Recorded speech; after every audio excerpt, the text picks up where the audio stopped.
छत्रपती शिवाजी महाराजांचा येळकोट येळकोट पुण्यश्लोक अहिल्यादेवी होळकरांचा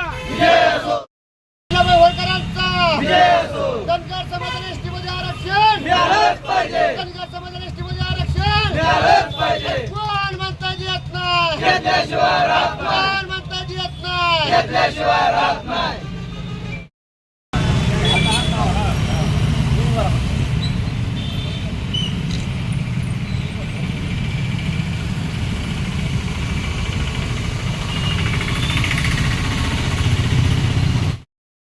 धनगर बांधवाची एक मागणी होती की आम्ही धनगर असून बाकीच्या इतर राज्यात पण धनगरांना एस टीमध्ये आरक्षण आहे.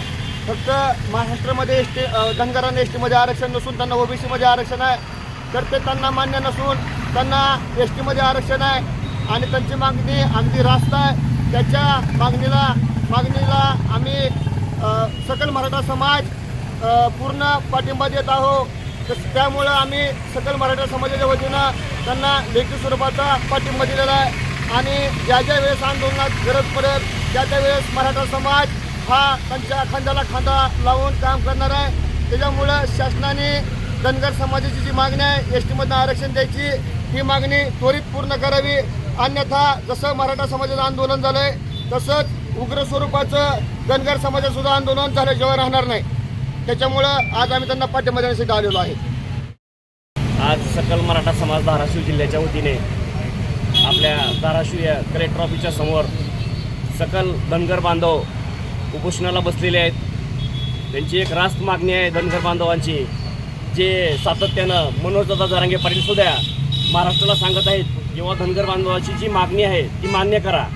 त्यांना आजपर्यंत ओबीसीमध्ये ठेवण्यात आलं आहे, पण धनगर समाज हा फिरता समाज आहे आणि त्या समाजाला इतर राज्यामध्ये एस टीमध्ये आरक्षण आहे. तर महाराष्ट्रामध्ये सुद्धा त्या धनगर बांधवांना एस टीमध्ये आरक्षण मिळावं ही प्रामुख्यानं मागणी मनोजदादा जरांगे पाटील यांनी सुद्धा अगोदर केलेली आहे.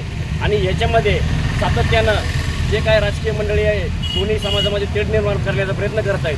तर ती त्यांच्यासाठी ही मोठी चपराक आहे, कारण जी मागणी मूळ आहे धनगर बांधवाची ती सातत्यानं मागं राहत आहे आणि दुसऱ्याच मागणीसाठी पुढे केलं जात आहे. त्यासाठी आमच्या धाराशिव जिल्ह्याच्या वतीनं सकल मराठा समाजसुद्धा धनगर बांधवाच्या पाठीशी खांद्याला खांदा लावून त्यांच्यापाशी उभा आहे. कारण त्यांची जी मूळ मागणी आहे एस टी प्रवाहामध्ये जाण्याची आणि ती लवकरात लवकर शासनानं मान्य करावी. अन्यथा आम्ही धनगर बांधवाच्या बरोबर सुद्धा आम्ही रस्त्यावर उतरू.